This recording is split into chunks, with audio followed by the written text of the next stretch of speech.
عسل عسل عسل، بموت فيها وفي شياكتها وفي خفة دمها وروحها الحلوة.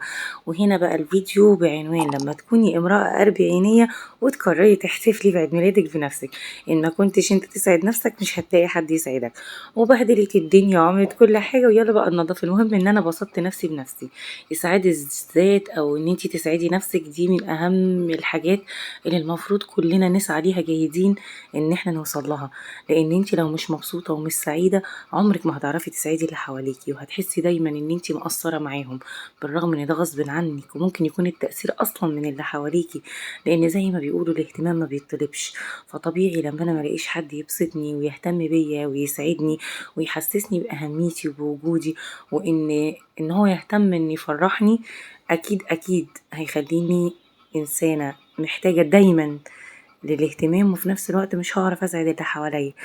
عامة اتبسطي وافرحي واسعدي نفسك علشان تعرفي تسعدي اللي حواليكي وتسعدي نفسك قبل اي حد.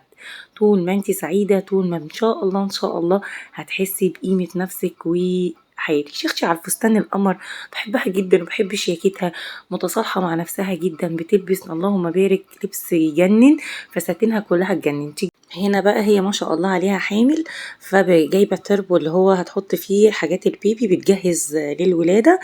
حطت بقى كل حاجه زي ما احنا شايفين، اكيد الامكانيات مساعدها اللهم بارك، ولكن الفيديوهات دي برضو بتشجع مامس كتير. حتى لو ليها اول مره بيبي او اول تجربه ليها، فهتبقى عارفه ايه المطلوب منها وايه اللي المفروض تحضره. عاجبني فكره التربو اللي هي رصه فيه كل حاجه، وهتحطه في الاخر في اوضه النوم جنبها، بحيث ان هو يسهل عليها الحركه، لان هو ليه عجل وفي نفس الوقت يبقى كل حاجه تحت ايديها وقريبه منها.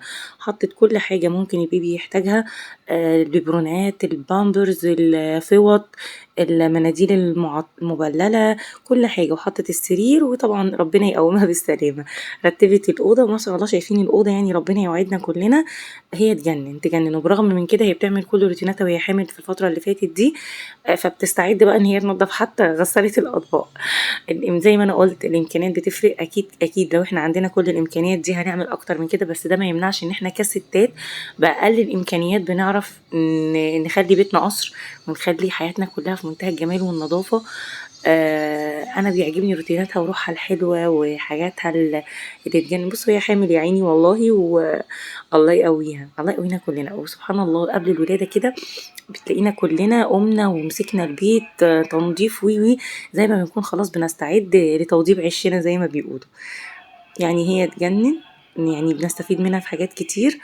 ويقولوا لي بقى كمامز اول مره تجربه بيبي او كأمهات، عندنا بيبيهات وما شاء الله عندنا اولاد، ايه اللي بتعمليه قبل الولاده؟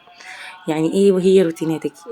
قولوا لي بقى في الكومنتات انتم منين وايه هي روتيناتكم وعوايدكم، وبتستفيدوا ازاي من الفيديوهات اللي زي دي.